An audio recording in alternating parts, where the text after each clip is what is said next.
అమ్మ చేతి వంటికి స్వాగతం. ముందుగా అందరికీ సంక్రాంతి శుభాకాంక్షలు. సంక్రాంతి సందర్భంగా సంక్రాంతి రోజున చేసుకునే ఆంధ్ర పిండి వంటల గురించి ఈరోజు తెలుసుకుందాం. 10 రకాల సంక్రాంతి స్పెషల్ రెసిపీస్ని ఎలా తయారు చేసుకోవాలో ఈ వీడియోలో చూద్దాం. ముందుగా రవ్వ లడ్డుని ఎలా తయారు చేసుకోవాలో తెలుసుకుందాం. ఒక ప్యాన్ పెట్టుకుని అందులో 2 టేబుల్ స్పూన్ల నెయ్యిని యాడ్ చేసుకోండి. నెయ్యి హీట్ అయిన తర్వాత అందులో కొద్దిగా కిస్మిస్ అలాగే జీడిపప్పు వేసుకుని దోరగా వేయించుకోండి. మంటని మీడియం ఫ్లేమ్లో పెట్టుకుని దోరగా మాడిపోకుండా వేయించుకుని లైట్గా కలర్ చేంజ్ అయిన తర్వాత ఈ విధంగా ఒక బౌల్లోకి తీసుకుని పెట్టుకోండి. ఇప్పుడు అదే ప్యాన్లో ఒక 1/2 కేజీ బొంబాయి రవ్వ లేదా 3 కప్పుల బొంబాయి రవ్వను తీసుకుని దోరగా వేయించుకోండి. మంటని మీడియం ఫ్లేమ్లో పెట్టుకుని గరిటెతో తిప్పుకుంటూ లైట్గా సువాసన వచ్చేంత వరకు ఫ్రై చేసుకోండి. ఈ విధంగా ఒక 5 మినిట్స్ పాటు వేయించుకున్న తర్వాత స్టవ్ ఆఫ్ చేసుకుని పక్కకు దించుకోండి. ఈలోపు మనం షుగర్ పౌడర్ని ప్రిపేర్ చేసుకుందాం. షుగర్ పౌడర్కి 2 కప్పులు లేదా 175 గ్రాముల షుగర్ని తీసుకుని ఫైన్ పౌడర్లా గ్రైండ్ చేసుకోండి. ఇలా గ్రైండ్ చేసుకున్న పౌడర్ని మనం ముందుగా వేయించి పెట్టుకున్న బొంబాయి రవ్వలోకి యాడ్ చేసుకోండి. మరీ వేడిగా ఉన్నప్పుడు యాడ్ చేయకూడదు. కొద్దిగా బొంబాయి రవ్వ చల్లారిన తర్వాత షుగర్ పౌడర్ని యాడ్ చేస్తే షుగర్ గడ్డలు కట్టకుండా ఉంటుంది. మొత్తం మిక్స్ చేసుకున్న తర్వాత ఇలా ఒక బౌల్లోకి తీసుకుని అందులో 1 టేబుల్ స్పూన్ నెయ్యిని యాడ్ చేసుకొని ఒకసారి కలుపుకోండి.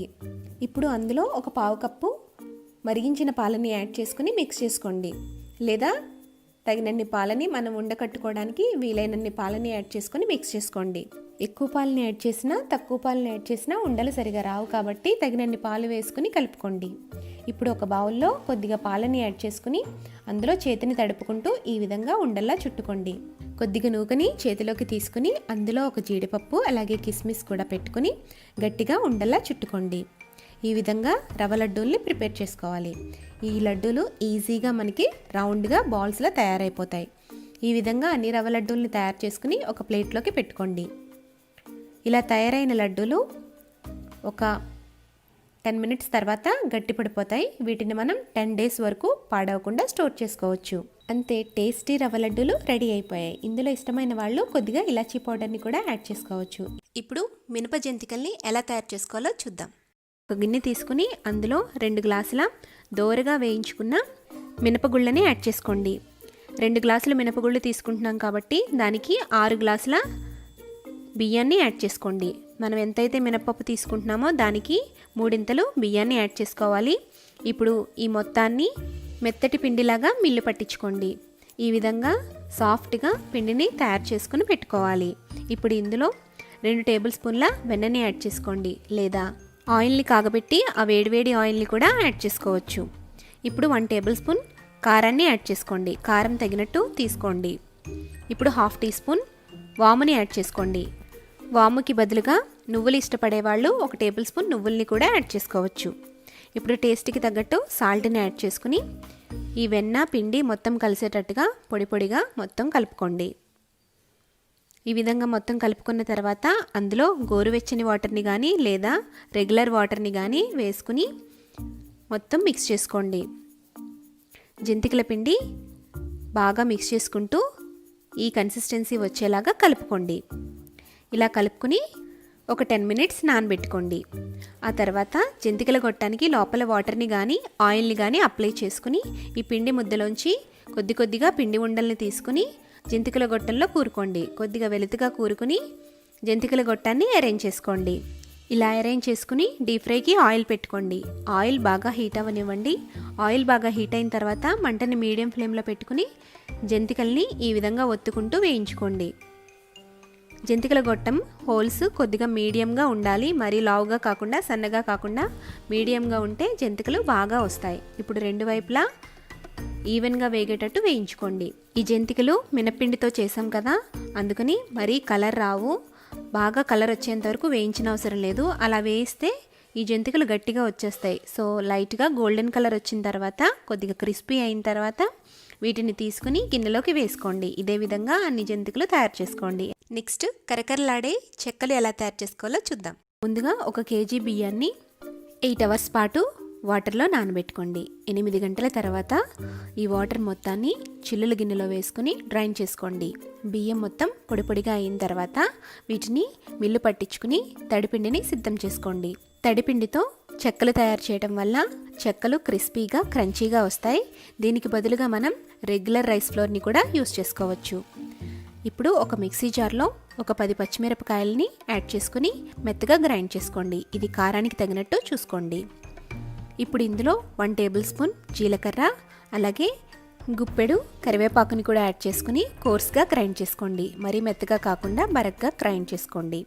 ఇప్పుడు ఈ వరిపిండిలో ఒక 1/2 కప్పు శనగపప్పు, 1/2 కప్పు పెసరపప్పుని 1 గంట పాటు నానబెట్టుకుని వాటిని యాడ్ చేసుకోండి. అలాగే మనం ముందుగా గ్రైండ్ చేసి పెట్టుకున్న ఈ పచ్చిమిర్చి ముద్దని కూడా యాడ్ చేసుకుని అందులో రుచికి సరిపడా ఉప్పుని యాడ్ చేసుకోండి.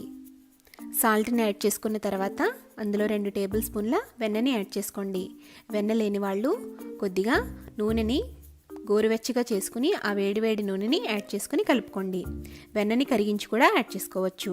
ఇప్పుడు వెన్న మొత్తం బియ్యం పిండితో కలిసేటట్టుగా పొడి పొడిగా ఉండలు లేకుండా కలుపుకోండి. ఇలా కలుపుకున్న తర్వాత అందులో గోరువెచ్చని నీళ్ళని తీసుకుని కొద్ది కొద్దిగా వేసుకుంటూ పిండి ముద్దని కలుపుకోండి. చెక్కలకి మరీ పలుచగా కలుపుకూడదు, కొద్దిగా చపాతీ పిండిలాగా గట్టిగా కలుపుకోవాలి. ఈ వీడియోలో చూపిస్తున్న విధంగా ఈ కన్సిస్టెన్సీలో పిండి ముద్దని కలుపుకుని పెట్టుకోవాలి. ఇందులోంచి కొద్దిగా పిండిని తీసుకుని మనం ఒత్తుకుంటే ఈజీగా చెక్కలు వచ్చే విధంగా మనం వాటర్ని యాడ్ చేసుకుని పిండి ముద్దని కలుపుకోండి. ఇప్పుడు ఒక పాలిథిన్ కవర్ తీసుకుని దానికి ఆయిల్ని అప్లై చేయండి. ఆయిల్ అప్లై చేసిన తర్వాత ఈ పిండిలోంచి చిన్న చిన్న ఉండలు తీసుకుని ఆయిల్ పేపర్ మీద పెట్టుకుని ప్రెస్ చేసుకోండి. మరి పలుచగా కాకుండా దలసరిగా కాకుండా మీడియంగా ఒత్తుకోండి. పలుచగా ఒత్తేస్తే కవర్ నుంచి సపరేట్ చేసేటప్పుడు విరిగిపోతాయి. జాగ్రత్తగా ఈ విధంగా ఒత్తుకోండి. ఇప్పుడు డీప్ ఫ్రైకి ఆయిల్ పెట్టుకుని ఆయిల్ బాగా హీట్ అయిన తర్వాత అందులో ఈ చెక్కల్ని ఒక్కొక్కటిగా వేసుకోండి. ఒక చెక్క పైకి పొంగి వచ్చిన తర్వాత మరొకటి వేసుకోండి. ఈ చెక్కల్ని మీడియం ఫ్లేమ్లో పెట్టి వేయించుకుంటే చక్కగా దోరగా క్రంచీగా క్రిస్పీగా తయారవుతాయి. మనం తడిపిండితో తయారు చేసాం కాబట్టి చెక్కలు మరీ కలర్ రావు. సో లైట్గా గోల్డెన్ కలర్ వచ్చి క్రిస్పీగా తయారైన తర్వాత వీటిని తీసుకుని గిన్నెలోకి వేసుకోండి.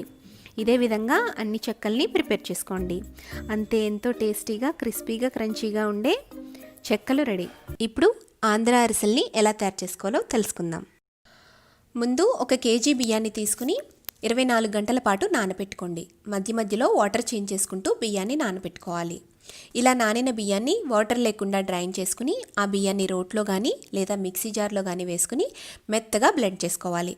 ఆ తర్వాత జల్లెడ సహాయంతో పిండిని జల్లించుకుని మెత్తటి తడి బియ్యం పిండిని తయారు చేసుకోవాలి. పూర్వం అరిసెల్ని తయారు చేసేటప్పుడు బియ్యం పిండిని ఇదే విధంగా రోట్లో వేసి దంచేవాళ్ళు. అందుకనే అరిసెలు చాలా మెత్తగా మృదువుగా వచ్చేవి. ఇలా దంచుకోలేని వాళ్ళు బియ్యాన్ని మిల్లు పట్టించుకున్నా పర్వాలేదు. జల్లించుకున్న పిండిని చేత్తో అదిమి పెట్టుకుని ఉంచుకోవాలి. ఇలా అదిమి పెట్టుకోవటం వల్ల ఇందులో ఉండే చెమ్మ అనేది పోకుండా ఉంటుంది. అరిసెలకి రెగ్యులర్గా యూస్ చేసే బియ్యం కన్నా కోటా బియ్యం అని బయట మనకి దొరుకుతాయి కదా, వాటిని యూస్ చేస్తే అరిసెలు మెత్తగా వస్తాయి. అలాగే బెల్లాన్ని ఎంచుకునేటప్పుడు ఉప్పు బెల్లం కాకుండా ఎర్రటి మెత్తటి బెల్లాన్ని ఎంచుకోండి. ఇప్పుడు మిక్సీ జార్ తీసుకుని అందులోకి ఒక అరచిప్ప ఎండు కొబ్బరిని ముక్కలుగా చేసుకుని యాడ్ చేసుకోండి. అలాగే ఒక 10 లేదా 15 యాలకుల్ని కూడా వేసుకుని ఈ విధంగా పొడి కొట్టుకుని పెట్టుకోండి. మనం దంచి పెట్టుకున్న బియ్యం పిండిలోకి 2 టేబుల్ స్పూన్ల గసగసాలు, బ్లెండ్ చేసి పెట్టుకున్న కొబ్బరి పొడిని పక్కకు వేసుకుని పెట్టుకోండి. ఇప్పుడు కేజీ బియ్యానికి 750 గ్రాములు లేదా ఇప్పుడు కేజీ బియ్యానికి 3/4 కేజీ లేదా 750 గ్రాముల బెల్లాన్ని తీసుకుని తురుముకుని ఒక గిన్నెలో వేసుకుని స్టవ్ మీద పెట్టండి. ఇందులో ఒక 1/2 లీటర్ దాకా వాటర్ని వేసి బెల్లమంతా కరిగేంత వరకు లో ఫ్లేమ్లో కరిగించండి. బెల్లం పూర్తిగా కరిగిపోయిన తర్వాత ఇందులో నలకలు తీసేయడానికి ఫిల్టర్ చేసుకోండి. తిరిగి ఈ పాకాన్ని స్టవ్ మీద పెట్టి మంటని మీడియం ఫ్లేమ్లో ఉంచి పాకం వచ్చేంత వరకు మరిగించుకోవాలి. ఒక ప్లేట్లో నీళ్లు వేసి కన్సిస్టెన్సీని చెక్ చేసుకోండి. పాకం మరీ లేతగా కాకుండా ఉండగా కాకుండా ఈ విధంగా పాకం వచ్చేంత వరకు మరిగించుకోవాలి. ఆ తర్వాత స్టవ్ ఆఫ్ చేసుకుని మనం జల్లించి పెట్టుకున్న బియ్యం పిండిని, గసగసాలని, కొబ్బరి పొడిని కూడా యాడ్ చేసుకుంటూ బాగా మిక్స్ చేసుకోండి. కొబ్బరి బెల్లాన్ని వద్దనుకునే వాళ్ళు వాటికి బదులుగా నువ్వుల్ని కూడా యూస్ చేసుకోవచ్చు. ఇలా పిండి మొత్తాన్ని కలుపుకున్న తర్వాత కొద్ది కొద్దిగా పిండిని తీసుకుని ఆయిల్ కవర్ మీద ఈ విధంగా అరిసెలుగా ఒత్తుకోవాలి. మీకు ఎంత మందంలో కావాలంటే అంత మందంలో అరిసెల్ని ఒత్తుకోవచ్చు. అరిసెల్ని మరీ పలుచగా ఒత్తేస్తే గట్టిగా వచ్చేస్తాయి. అందుకని కొద్దిగా మందంలో అరిసెల్ని ఒత్తుకుని మరుగుతున్న నూనెలో వేసి అటు ఇటు తిప్పుకుంటూ మీడియం ఫ్లేమ్లో వేయించుకోండి. ఒకవైపు వేగిన తర్వాత రెండో వైపుకి టర్న్ చేసుకోండి. ఇలా రెండు వైపులా కూడా గోల్డెన్ బ్రౌన్ కలర్ వచ్చేంత వరకు అరిసెల్ని వేయించుకోవాలి.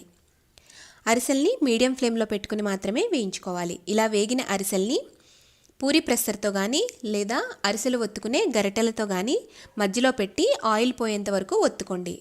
ఇలా ఒత్తుకున్న అరిసెల్ని ఒక ప్లేట్లోకి ట్రాన్స్ఫర్ చేసుకోండి. ఇలా అన్ని అరిసెల్ని తయారు చేసుకున్న తర్వాత ఈ అరిసెల్ని విడివిడిగా పేపర్ మీద 1 గంట పాటు ఆరబెట్టుకోండి. ఆ తర్వాత వీటిని ఎయిర్టైట్ డబ్బాలో స్టోర్ చేసుకుని సర్వ్ చేసుకోండి. నెక్స్ట్ బెల్లం గవ్వలు ఎలా తయారు చేసుకోవాలో చూడండి. ఫస్ట్ ఒక బౌల్లో దానికోసం 2 కప్పుల మైదాని యాడ్ చేసుకోండి. 1 కప్పు గోధుమ పిండిని కూడా యాడ్ చేసుకోండి. అందులో 2 టేబుల్ స్పూన్ల బొంబాయి రవ్వని యాడ్ చేసుకోండి. అలాగే 1/2 టీ స్పూన్ సాల్ట్ని కూడా యాడ్ చేసుకోండి. ఇప్పుడు 1 టేబుల్ స్పూన్ వెన్నని కరిగించుకుని ఆ వేడి వెన్నని కూడా యాడ్ చేసుకోండి. వెన్న లేని వాళ్ళు ఇందులో వేడి ఆయిల్ని కానీ నెయ్యిని కానీ యాడ్ చేసుకోవచ్చు. ఇప్పుడు ఉండలు లేకుండా ఒకసారి మిక్స్ చేసుకోండి. అందులో తగినన్ని కొద్దిగా వాటర్ పోసుకుంటూ చపాతీ పిండిలాగా కలుపుకోవాలి. గవ్వలకి మనకి మరీ సాఫ్ట్గా పిండిని తయారు చేసుకోకూడదు, కొద్దిగా గట్టిగా తయారు చేసుకోవాలి. ఈ విధంగా పిండిని తయారు చేసుకున్న తర్వాత మూత పెట్టి ఒక 10 నిమిషాలు నాననివ్వండి. 10 మినిట్స్ తర్వాత కొద్దిగా పిండిని తీసుకుని ఈ విధంగా చిన్న ఉండలు తయారు చేసుకోవాలి. మనము ఎంత చిన్న సైజులో బాల్స్ తీసుకుంటామో అంత పలుచిగా క్రంచీగా గవ్వలు వస్తాయి.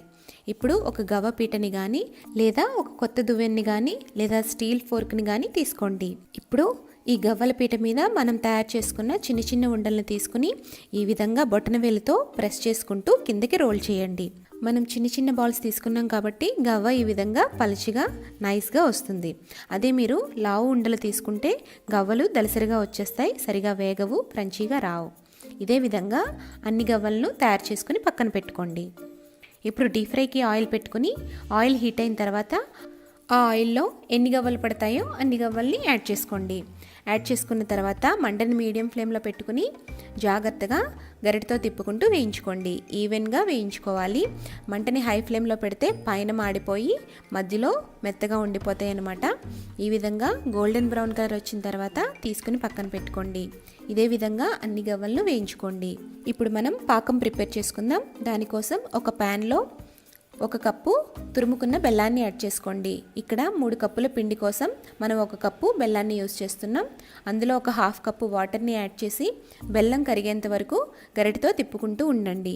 బెల్లం అంతా మెల్ట్ అయిపోయి ఈ విధంగా కరిగిన తర్వాత దీన్ని మనం ఫిల్టర్ చేసుకుందాం. ఇలా కరిగిన బెల్లాన్ని టీ ఫిల్టర్ సహాయంతో ఒక గిన్నెలోకి ఉంచుకుందాం. ఇలా ఉంచుకోవటం వల్ల ఇందులో ఏమన్నా మలినాలు ఉంటే అవి సపరేట్ అయిపోతాయి. ఇప్పుడు ఆ ప్యాన్ని ఒకసారి వాష్ చేసి అందులో మనం ఫిల్టర్ చేసుకున్న ఈ బెల్లం పాకాన్ని యాడ్ చేసుకుని మంటని మీడియం ఫ్లేమ్లో పెట్టుకుని గరిటతో తిప్పుకుంటూ ఉండండి. పాకం వచ్చేంత వరకు గరిటతో తిప్పుకుంటూ ఉండాలి. పాకం వచ్చిందో లేదో ఈ విధంగా ప్లేట్లో కొద్దిగా వాటర్ని తీసుకుని అందులో కొద్దిగా పాకాన్ని వేస్తే వాటర్లో డిజాల్వ్ అయిపోతే ఇంకా రెడీ అవ్వనట్టు. మరి కొద్దిసేపు మరిగించిన తర్వాత ఆ పాకాన్ని తిరిగి వేసుకుంటే ఈ విధంగా ఉండకడుతుంది. ఇలా సాఫ్ట్గా ఉండకట్టిన తర్వాత స్టవ్ ఆఫ్ చేసుకుని మనం ముందుగా వేయించి పెట్టుకున్న గవ్వల్ని యాడ్ చేసుకోవాలి. గవ్వలు మొత్తానికి ఈ పాకం పట్టేటట్టుగా గరిటతో ఒకసారి మిక్స్ చేసుకుని ఈ గవ్వలు మొత్తాన్ని చల్లారనివ్వాలి. ఇప్పుడు బెల్లంతో గులాబీ గుత్తులు ఎలా తయారు చేసుకోవాలో చూద్దాం. ముందుగా ఒక బౌల్ తీసుకుని అందులో 2 కప్పుల మైదా పిండిని యాడ్ చేసుకోండి. అదే క్వాంటిటీలో 2 కప్పుల బియ్యం పిండిని కూడా యాడ్ చేసుకోండి. ఇప్పుడు తురిమి పెట్టుకున్న బెల్లాన్ని 1 కప్పు, అరకప్పు షుగర్ని యాడ్ చేసుకోండి. స్వీట్ని తక్కువ ఇష్టపడే వాళ్ళు అరకప్పు బెల్లం, అరకప్పు పంచదారని యాడ్ చేసుకోవచ్చు. ఇందులో చిటికెడు ఉప్పు వేసి తగినన్ని నీళ్లు వేసుకుంటూ గట్టిగా కలుపుకోవాలి. ముందే పల్చిగా లూజ్గా కలుపుకోకూడదు. బెల్లం కరిగిన తర్వాత కన్సిస్టెన్సీ కొద్దిగా పల్చబడుతుంది. అందుకని మూత పెట్టి 2 లేదా 3 గంటల పాటు నానబెట్టుకుంటూ మధ్యలో తీసి బెల్లం కరుగుతుండగా కలుపుకుంటూ ఉండండి. పూర్తిగా బెల్లం కరిగిపోయిన తర్వాత అవసరమైతే కొంచెం నీళ్ళని యాడ్ చేసుకుని కన్సిస్టెన్సీ చెక్ చేసుకోండి. పిండి కన్సిస్టెన్సీ ఈ విధంగా ఉండాలి. ఇప్పుడు డీప్ ఫ్రైకి సరిపడా ఆయిల్ పెట్టుకుని అందులోని గులాబీ గుత్తిని ఉంచి మరిగించండి. మంటని మీడియం ఫ్లేమ్లో పెట్టుకుని ఆయిల్ని బాగా మరగనివ్వండి. ఇప్పుడు ఒక ప్లేట్ పెట్టుకుని దానిపైన చిల్లుల గిన్నెను పెట్టుకోండి. ఆయిల్ మరిగిన తర్వాత మనం కలిపి పెట్టుకున్న పిండిని ఒకసారి స్పూన్తో మిక్స్ చేసుకుని ఈ గులాబీ గుత్తిని పిండిలోకి ముంచండి. ఇప్పుడు ఆయిల్లోకి వెంటనే ట్రాన్స్ఫర్ చేసుకుని ఒక 5 సెకండ్ల తర్వాత గుత్తిని కుదపండి. గులాబీ పువ్వు ఈజీగా విడిపోతుంది. ఒకవేళ విడిపోకపోతే మీరు స్పూన్తో కానీ లేదా అట్లకాడతో కానీ గుచ్చి సపరేట్ చేసుకోండి. ఇలా రెండు వైపులా కూడా అర నిమిషం పాటు ఈవెన్గా మీడియం ఫ్లేమ్లో పెట్టి వేయించుకోండి. మీకు వేయించేటప్పుడు ఎక్స్ట్రాస్ ఏమన్నా వస్తే వాటిని గరిటెతో సపరేట్ చేసేసుకోండి. గులాబీ గుత్తులు వేసే ప్రతిసారి కూడా పిండిని ఒకసారి కలుపుకోవాలి. కలుపుకొని గులాబీ గుత్తిని ముంచి ఆయిల్లో వేసి డీప్ ఫ్రై చేసుకోవాలి. మనం పిండిని ఎక్కువసేపు నానబెట్టడం వల్ల ఆయిల్ మరిగే కొద్దీ ఈ గులాబీ పువ్వులు గుత్తి నుండి ఈజీగా సపరేట్ అయిపోతూ ఉంటాయి. ఇలా అన్ని గులాబీ పువ్వుల్ని కూడా ఫ్రై చేసుకుని చిల్లుల గిన్నెలోకి ట్రాన్స్ఫర్ చేసుకోండి. అంతే, ఎంతో టేస్టీ క్రిస్పీగా ఉండే బెల్లం గులాబీ పూలు రెడీ. ఇప్పుడు నోట్లో వేసుకుంటే కరిగిపోయే నేతి బొబ్బట్లని తయారు చేసుకుందాం. ముందు ఒక బౌల్లో 1 కప్పు మైదా పిండిని యాడ్ చేసుకోండి. ఇందులో 1/2 టీ స్పూన్ సాల్ట్ వేసి కొద్దిగా వాటర్ యాడ్ చేసుకుంటూ మనం ఈ పిండిని బాగా కలుపుకోవాలి. బొబ్బట్లకి పిండి కన్సిస్టెన్సీ ఈ విధంగా వీడియోలో చూపిస్తున్నట్టుగా ఉండాలి. ఇప్పుడు ఇది చేతికి అంటుకోకుండా 2 టేబుల్ స్పూన్ల నెయ్యిని యాడ్ చేసుకోండి. కరిగించిన నేతిని యాడ్ చేసుకోండి. నెయ్యికి బదులుగా మీరు ఆయిల్ని కూడా యూస్ చేసుకోవచ్చు. ఈ పిండిని ఒకసారి కలుపుకొని నెయ్యి తేలేటట్టుగా మనం ఈ పిండిని 3 గంటల పాటు నానబెట్టుకోవాలి. పిండి ఎంత నానితే బొబ్బట్లు అంత సాఫ్ట్గా వస్తాయి. ఇప్పుడు 1 కప్పు మైదా పిండికి 3/4 కప్పు పచ్చిశనగపప్పుని తీసుకుని ఒక గిన్నెలో వేసి వాష్ చేసుకుని 1 గంట పాటు నానబెట్టుకోండి. ఇలా నానబెట్టుకున్న పప్పుని ఒక కుక్కర్లోకి యాడ్ చేసుకోండి. ఇందులోనే కొంచెం వాటర్ని యాడ్ చేసి 1/4 టీ స్పూన్ సాల్ట్ని కూడా యాడ్ చేయండి. పప్పు మునిగేటట్టుగా కొంచెం వాటర్ యాడ్ చేసిన తర్వాత మూత పెట్టి ఒక 2 విజిల్స్ వచ్చేంత వరకు ఉడికించుకోవాలి. పప్పుని మరీ మెత్తగా ఉడికించకూడదు, పలుకుగా ఉండాలి. చేతితో నలిపితే నలిగిపోయేటట్టుగా ఉండేటట్టు మనం ఈ పప్పుని ఉడికించుకుని పెట్టుకోవాలి. ఉడికించిన ఈ పప్పుని కొద్దిసేపు చల్లారనివ్వండి. ఈలోపు బెల్లాన్ని తురుముకొని పెట్టుకోండి. బెల్లం కూడా మనం 3/4 కప్పు తీసుకోవాలి. పప్పు ఎంతైతే తీసుకుంటున్నామో అంతే బెల్లాన్ని కూడా తీసుకుని ఈ పప్పులోకి వేసుకుని మిక్స్ చేసుకుని ఒక మిక్సీ జార్లోకి తీసుకుని మెత్తగా బ్లెండ్ చేసుకోండి. ఇలా బ్లెండ్ చేసుకున్న పప్పుని బెల్లాన్ని కూడా ఒక ప్యాన్లో వేసి స్టవ్ మీద ఉంచి దగ్గర పడేంత వరకు ఉడికించండి.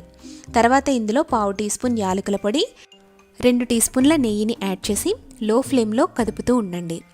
ఒక 2 నిమిషాల తర్వాత మనకి ప్యాన్కి ఈ పూర్ణం అనేది సపరేట్ అవుతూ ఉంటుంది. అప్పుడు స్టవ్ ఆఫ్ చేసుకోవాలి. స్టవ్ ఆఫ్ చేసుకుని ఈ మిశ్రమాన్ని కొద్దిసేపు చల్లారనివ్వండి. పూర్ణం కనుక పల్చగా అయినట్లయితే మీకు ఒక చిన్న టిప్ చెప్తాను. వేపిన శనగపప్పుని కొద్దిగా బ్లెండ్ చేసుకుని ఆ పౌడర్ని ఈ పూర్ణంలోకి యాడ్ చేసుకుంటే పలుచగా అయిన ఈ పూర్ణం కొద్దిగా గట్టిపడుతుంది. చల్లారిన ఈ పూర్ణాన్ని ఒక బౌల్లోకి తీసుకుని చేతికి నేతిని అప్లై చేసుకుంటూ ఇలా రౌండ్ బాల్స్ లాగా చుట్టుకోండి. బొబ్బట్టు సైజుని బట్టి మనం ఈ బాల్స్ని చుట్టుకోవాలి. బొబ్బట్టు పెద్ద సైజులో కావాలంటే కొంచెం పెద్ద బాల్స్ లేదా ఈ విధంగా చిన్న బాల్స్ని చుట్టుకుని పెట్టుకోండి. ఇప్పుడు మనం నానబెట్టుకున్న ఈ మైదా పిండిని మరొకసారి కలుపుకోండి. ఇప్పుడు ఇందులోంచి మనం ఏ సైజ్ అయితే పూర్ణాన్ని చుట్టుకున్నామో అదే సైజులో పిండిని కొంచెంగా తీసుకోండి. తీసుకుని ఫ్లాట్గా పరుచుకుని అందులోకి ఈ పూర్ణాన్ని పెట్టి స్టఫ్ చేసుకోవాలి. మనం ఇలా పల్చగా కలుపుకోవటం వల్ల పూర్ణం మధ్యలో పెట్టి కవర్ చేసుకుని ఈజీగా స్టఫ్ చేసుకోవచ్చు. మొత్తం అంతా కవర్ చేసిన తర్వాత పైన మనకి కొద్దిగా ఎక్స్ట్రా వస్తుంది కదా, ఆ పార్ట్ని కనుక తీసేస్తే మనకి విడిపోకుండా పగుళ్ళు లేకుండా వస్తుంది.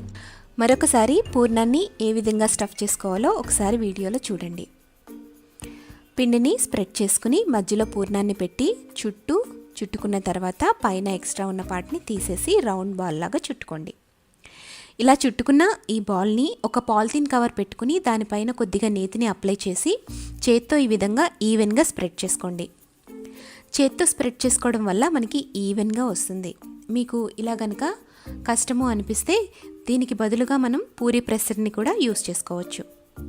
చూడండి ఎంత చక్కగా ఈవెన్గా స్ప్రెడ్ అయిపోయిందో కదా, బ్రేక్స్ లేకుండా మధ్యలోంచి పూర్ణం అనేది బయటికి రాకుండా చక్కగా స్ప్రెడ్ అయిపోయింది.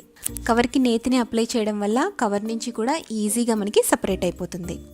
పూరీ ప్రెస్సర్ యూస్ చేసేవాళ్ళు పూరీ ప్రెస్సర్ మధ్యలో కవర్ని యూస్ చేసి మధ్యలో పిండి ముద్దను పెట్టి లైట్గా ప్రెస్ చేయాలి. మరీ గట్టిగా ప్రెస్ చేస్తే పూర్ణం బయటికి వచ్చేస్తుంది.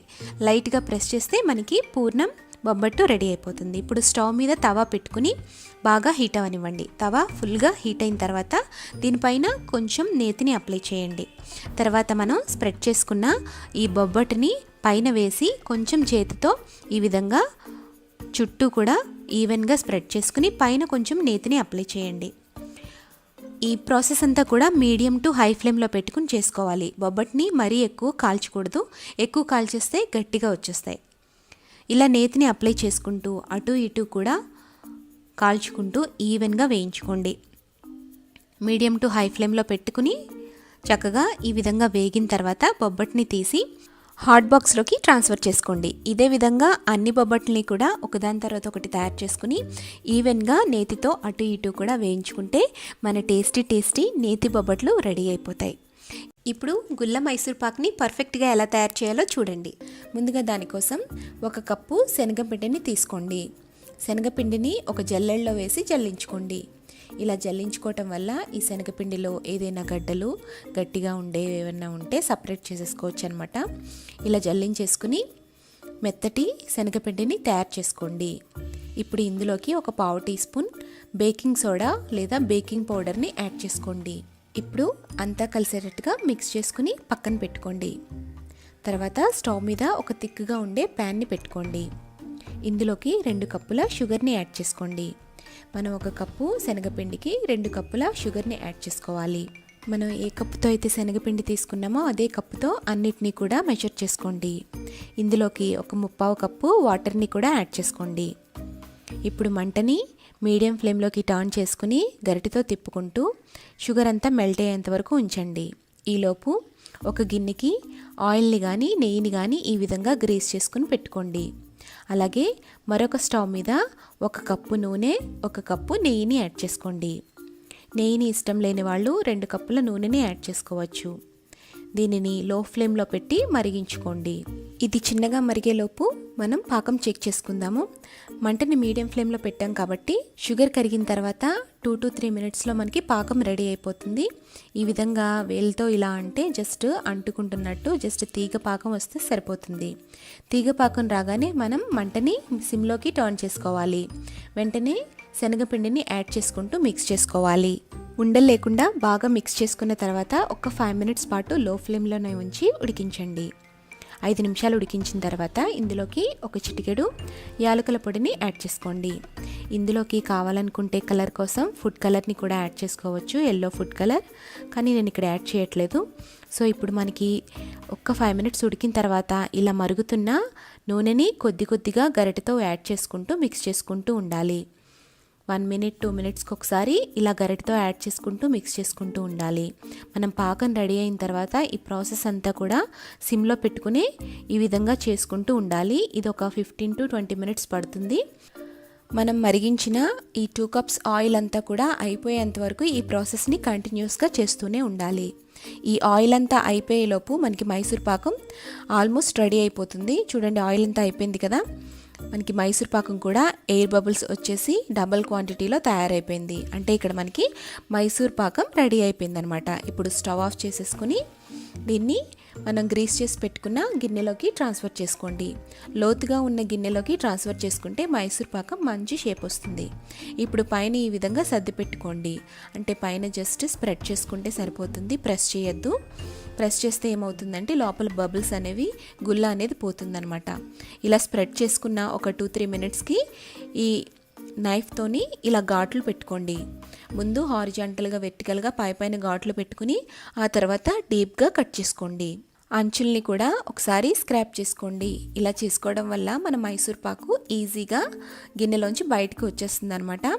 ఇప్పుడు దీన్ని ఒక 30 మినిట్స్ నుంచి 45 మినిట్స్ వరకు ఇలాగ వదిలేయండి. ఇది కంప్లీట్గా పూర్తిగా చల్లారిపోయిన తర్వాత ఒక ప్లేట్ తీసుకుని దీనిపైన ఉల్టా పెట్టి దీన్ని రివర్స్లో టర్న్ చేసుకుని ఒకసారి ఫ్లిప్ చేస్తే మనకి ఈజీగా మైసూర్ పాకం బయటకు వచ్చేస్తుంది. మనం ఆల్రెడీ ఘాట్లు పెట్టుకున్నాం కాబట్టి వాటిపైన ఒకసారి నైఫ్తో అంటే ఈజీగా బ్రేక్ అయిపోతుంది అనమాట. ఇలా బ్రేక్ చేసుకుని మైసూర్ పాకాన్ని సర్వ్ చేసుకోవచ్చు. నెక్స్ట్ సింపుల్గా అయిపోయే పనసపూలు తయారు చేసుకుందాం. ఒక బౌల్లో 1 కప్పు మైదా పిండిని యాడ్ చేసుకోండి. అదే క్వాంటిటీలో 1 కప్పు గోధుమ పిండిని యాడ్ చేసుకోండి. ఇందులో ఒక 1/2 టీ స్పూన్ సాల్ట్, చిటికెడు బేకింగ్ సోడాని యాడ్ చేసుకోండి. ఇప్పుడు 1 టేబుల్ స్పూన్ వెన్నని కరిగించుకుని ఆ వేడివేడి వెన్నని ఇందులో యాడ్ చేసుకోండి. ఇలా యాడ్ చేసుకోవడం వల్ల పనసతనులు క్రిస్పీగా వస్తాయి. ఇప్పుడు ఉండలు లేకుండా మొత్తం కలుపుకొని మిక్స్ చేసుకోండి. ఇలా మిక్స్ చేసుకున్న పిండిలో కొద్ది కొద్దిగా వాటర్ని యాడ్ చేసుకుంటూ గట్టి చపాతీ పిండి ముద్దలాగా కలుపుకోవాలి. మరీ సాఫ్ట్గా కాకుండా అలాగే గట్టిగా కాకుండా మీడియంగా మనం పిండిని కలుపుకుంటే పనస తొనలు అనేవి క్రిస్పీగా టేస్టీగా వస్తాయి. ఇలా కలుపుకున్న పిండిని మూత పెట్టి ఒక 10 నిమిషాల పాటు నాననివ్వండి. 10 మినిట్స్ తర్వాత మూత తీసి ఈ పిండి ముద్దని 2 చేతుల మధ్యలో పెట్టి ఈ విధంగా ప్రెస్ చేసుకుంటూ రోల్ చేసుకోండి. ఇప్పుడు చపాతీ పీట మీద కానీ ఫ్లోర్ మీద కానీ ఈ విధంగా ఎంత వీలైతే అంత సన్నగా పొడుగ్గా రోల్ చేసుకుని వాటిని ఈవెన్గా కట్ చేసుకోండి. ఈ విధంగా చేయడం వల్ల అన్నీ ఈవెన్గా వస్తాయి. అలాగే బాల్స్ కూడా త్వరగా తయారు చేసుకోవచ్చు. ఇలా కట్ చేసుకున్న పీసెస్లోంచి ఒక్కొక్క పీస్ తీసుకుని రౌండ్ బాల్స్లా చుట్టుకోండి. ఇదే విధంగా అన్ని బాల్స్ని ప్రిపేర్ చేసుకుని పక్కన పెట్టుకోండి. ఇప్పుడు ఒక్కొక్క బాల్ తీసుకుని ముందు కొద్దిగా ప్రెస్ చేసి దానిపైన పిండిని వేసి డస్ట్ చేసుకోండి. దీనికోసం మనం మైదా పిండిని మాత్రమే యూస్ చేసుకోవాలి. ముందు వెర్టికల్గా రోల్ చేసుకుని ఆ తర్వాత హారిజాంటల్గా రోల్ చేసుకోండి. మనకి ఓవరాల్గా ఓవెల్ షేప్ వచ్చే విధంగా మనం రోల్ చేసుకుంటే ఈ పనస తొనలు అనేవి మంచి షేప్లో వస్తాయి. ఇలా ఓవెల్ షేప్లో తయారు చేసుకున్న తర్వాత వెర్టికల్గా పెట్టుకుని ఇప్పుడు వెర్టికల్ లైన్స్ని నైఫ్తో ఈ విధంగా కట్ చేసుకోండి. ఇలా కట్ చేసుకున్న తర్వాత ఎడ్జెస్ పట్టుకుని ఈ విధంగా రోల్ చేసుకుంటూ ఎడ్జెస్లో ప్రెస్ చేసుకుంటూ ప్రిపేర్ చేసుకుంటే మనకి పనస తొనలు అనేవి రెడీ అవుతాయి. ఇదే విధంగా అన్ని పనస తొనలని ప్రిపేర్ చేసుకుని పక్కన పెట్టుకోండి. ఇప్పుడు డీప్ ఫ్రైకి ఆయిల్ పెట్టుకుని ఆయిల్ బాగా హీట్ అయిన తర్వాత మంటని మీడియం ఫ్లేమ్లో పెట్టుకుని ఈ పనస తొనలన్నింటినీ వేసుకుని వేయించుకోండి. పనస తొనలు వేయగానే ఈ విధంగా స్ప్రెడ్ అవుతాయి, మంచి షేప్లో వస్తాయి. ఈవెన్గా 2 వైపులా గోల్డెన్ బ్రౌన్ కలర్ వచ్చేంత వరకు ఫ్రై చేసుకుని వీటిని తీసుకుని పక్కన ప్లేట్లోకి పెట్టుకోండి. మరీ హై ఫ్లేమ్లో కాలిస్తే ఎడ్జెస్ మనకి మెత్తగా వచ్చేస్తాయి. సో మీడియం ఫ్లేమ్లో పెట్టుకుని ఈవెన్గా వేయించుకోండి. ఇప్పుడు వీటి కోసం షుగర్ సిరప్ని ప్రిపేర్ చేసుకుందాం. దానికి ఒక ప్యాన్లో మనం ఎంత క్వాంటిటీ తీసుకుంటున్నామో దానికి హాఫ్ క్వాంటిటీలో షుగర్ని యాడ్ చేసుకోండి. 2 కప్పుల పిండిని తీసుకున్నాం కాబట్టి 1 కప్పు షుగర్ని యాడ్ చేసుకుని అందులో హాఫ్ కప్పు వాటర్ని యాడ్ చేసుకుని షుగర్ మొత్తం మెల్ట్ అయ్యేంత వరకు గరిటెతో తిప్పుకుని ఈ విధంగా తీగపాకం వచ్చేంత వరకు మరిగించుకోండి. తీగపాకం వచ్చిన తర్వాత స్టవ్ ఆఫ్ చేసుకుని అందులో మనం ముందుగా వేయించి పెట్టుకున్న ఈ పనస తొనలని ఒక్కొక్కటిగా వేసి పాకం పనస తొనలకి బాగా పట్టేటట్టు కలుపుకుని పక్కకు తీసుకోండి. మీకు షుగర్ సిరప్ కనుక కొద్దిగా గట్టిగా క్రిస్టలైజ్ అయినట్లయితే అందులో కొద్దిగా వాటర్ని యాడ్ చేసి మరి కొద్దిసేపు బాయిల్ చేయండి. అప్పుడు మళ్ళీ మనకి షుగర్ సిరప్ రెడీ అవుతుంది. అందులో మిగిలిన ఈ పనస తొనలని డిప్ చేసుకుని స్ప్రెడ్ చేసుకుని ప్లేట్లోకి తీసుకోండి. అంతే, ఎంతో టేస్టీగా క్రిస్పీగా ఉండే పనస తొనలు రెడీ. స్వీట్ని ఇష్టపడని వాళ్ళు పిండిని తయారు చేసుకునేటప్పుడు అందులో కొద్దిగా వాముని యాడ్ చేసుకుని షుగర్ సిరప్ లేకుండా తయారు చేసుకోండి. ఫైనల్గా కజ్జికాయల తయారీ ఇప్పుడు మనం చూద్దాం. ముందుగా ఒక బౌల్లో 2 కప్పుల మైదా పిండిని యాడ్ చేసుకోండి. అలాగే 1 అరకప్పు గోధుమ పిండిని కూడా యాడ్ చేసుకోండి. ఇప్పుడు అందులో 1 టేబుల్ స్పూన్ వెన్నని లేదా నెయ్యిని యాడ్ చేసుకోండి. టేస్ట్కి తగ్గట్టు కొద్దిగా సాల్ట్ని యాడ్ చేసుకోండి. ఇప్పుడు 2 టీ స్పూన్ల షుగర్ని యాడ్ చేసుకుని ఉండలు లేకుండా ఒకసారి మిక్స్ చేసుకోండి. ఇప్పుడు తగినన్ని వాటర్ పోసుకుంటూ గట్టి చపాతీ పిండిలాగా కలుపుకోవాలి. మరీ సాఫ్ట్గా కలుపుకోకూడదు, గట్టిగా కలుపుకుని ఒక 15 నిమిషాల పాటు మూత పెట్టి నాననివ్వాలి. ఇలా గట్టిగా కలుపుకోవటం వల్ల కజ్జికాయలు క్రిస్పీగా వస్తాయి. ఇప్పుడు ఒక 15 మినిట్స్ నానబెట్టుకుందాం. ఈలోపు మనం స్టఫింగ్ ప్రిపేర్ చేసుకుందాం. దానికి ఒక ప్యాన్ పెట్టుకుని అందులో 1 టేబుల్ స్పూన్ నెయ్యిని యాడ్ చేసుకోండి. నెయ్యి కరిగిన తర్వాత 2 టేబుల్ స్పూన్ల జీడిపప్పు పలుకుల్ని యాడ్ చేసుకుని 1 నిమిషం పాటు వేయించండి. ఆ తర్వాత అందులో 1 కప్పు బొంబాయి రవ్వని యాడ్ చేసి మంచి సువాసన వచ్చేంత వరకు ఒక 2 to 3 మినిట్స్ మీడియం ఫ్లేమ్లో పెట్టుకుని వేయించుకోండి. అది కొద్దిగా వేగిన తర్వాత అందులో 1/4 కప్పు ఎండు కొబ్బరి పౌడర్ని యాడ్ చేసుకోండి. ఇప్పుడు స్టవ్ ఆఫ్ చేసుకుని ఇందులో 1 అరకప్పు షుగర్ని యాడ్ చేసుకోండి. షుగర్ని మెల్ట్ చేయకూడదు, షుగర్ని ఈ విధంగానే యాడ్ చేసుకుని మిక్స్ చేసుకోవాలి. ఇప్పుడు అందులో 1/4 టీ స్పూన్ ఇలాచీ పౌడర్ని యాడ్ చేసుకుని మిక్స్ చేసుకుని పక్కన పెట్టుకోండి. ఇప్పుడు ఈ పిండి ముద్దలోంచి చిన్న చిన్న ఉండలు తీసుకుని ఈ సైజులో చిన్న ఉండలు తీసుకుని వాటిని ముందు మైదా పిండితో కవర్ చేసుకుని ఆ తర్వాత చపాతీలాగా ఒత్తుకోండి. ఎంత వీలైతే అంత పలుచగా చపాతీ కర్రతో ఒత్తుకోండి. ఇలా పల్చగా స్ప్రెడ్ చేసుకున్న చపాతీని మనం ముందు మిషన్ మేడ్లో ఎలా తయారు చేయాలో చూద్దాము. కజ్జికాయల పీట మీద వేసుకోండి. మొత్తం అంతా కవర్ అయ్యేటట్టుగా వేసుకుని అంచులమ్మట కొద్దిగా వాటర్ని స్ప్రెడ్ చేయండి. ఈ వాటర్ని స్ప్రెడ్ చేయడం వల్ల కజ్జికాయ విడిపోకుండా గట్టిగా అంటుకుని ఉంటుంది. ఇప్పుడు అందులో 3 టీ స్పూన్ల స్టఫింగ్ని యాడ్ చేసుకోండి. ఈ బొంబాయి రవ్వ స్టఫింగ్ని యాడ్ చేసిన తర్వాత క్లోజ్ చేసి గట్టిగా ప్రెస్ చేయండి. ఇలా ప్రెస్ చేసుకుని ఎక్స్ట్రా ఉన్నదాన్ని తీసేసుకోండి. ఇలా తీసేసుకుని చివర్ల కొద్దిగా ఎక్స్ట్రా ఉంటుంది కదా, దాన్ని కూడా రిమూవ్ చేసేసి కొద్దిగా ప్రెస్ చేయండి. ఇలా ప్రెస్ చేసి ఊడిపోకుండా చూసుకోవాలి. ఇలా తయారు చేసుకున్న కజ్జికాయల్ని పక్కన పెట్టుకోండి. ఇప్పుడు చేతితో ఎలా తయారు చేసుకోవాలో చూద్దాం. ముందు కొద్దిగా వాటర్ని ఎడ్జెస్లో అప్లై చేయండి. ఇలా అప్లై చేసిన తర్వాత అందులో కొద్దిగా స్టఫింగ్ని పెట్టుకోండి. స్టఫింగ్ని పెట్టుకున్న తర్వాత మధ్యలోకి మడత పెట్టుకోండి. ఇప్పుడు అంచులమ్మట గట్టిగా ప్రెస్ చేసి వాటిని ఈ విధంగా క్లోజ్ చేసేయండి. ట్విస్ట్ చేసుకుంటూ క్లోజ్ చేసుకోండి. ఇదే విధంగా అన్ని కజ్జికాయలను తయారు చేసుకుని పక్కన పెట్టుకోండి. మీకు నచ్చిన షేప్లో నచ్చిన సైజులో తయారు చేసుకుని పక్కన పెట్టుకోండి. ఇప్పుడు డీప్ ఫ్రైకి ఆయిల్ పెట్టుకుందాం. ఆయిల్ బాగా హీట్ అయిన తర్వాత అందులో మన కజ్జికాయల్ని ఒక్కొక్కటిగా డ్రాప్ చేసుకోండి. కొద్దిగా వేగిన తర్వాత రెండో వైపు టర్న్ చేసుకోండి. ఈ విధంగా మంటను మీడియం ఫ్లేమ్లో పెట్టుకుని రెండు వైపులా ఈవెన్గా వేగేటట్టు వేయించుకోండి. గోల్డెన్ బ్రౌన్ కలర్ వచ్చేంత వరకు ఫ్రై చేసుకుని పక్కకు తీసుకోవాలి. ఎంత బాగా ఫ్రై చేసుకుంటే మనకి కజ్జికాయలు అంత క్రిస్పీగా ఉంటాయి. ఇదే విధంగా అన్ని కజ్జికాయలను తయారు చేసుకుని పెట్టుకోండి. మీరు కూడా ఈ పండగకి ఈ రెసిపీస్ని ట్రై చేసి మీకు ఎలా కుదిరాయో నాకు కామెంట్ చేయండి. అలాగే ఈ వీడియో నచ్చితే లైక్ చేసి సబ్స్క్రైబ్ చేసి షేర్ చేయండి.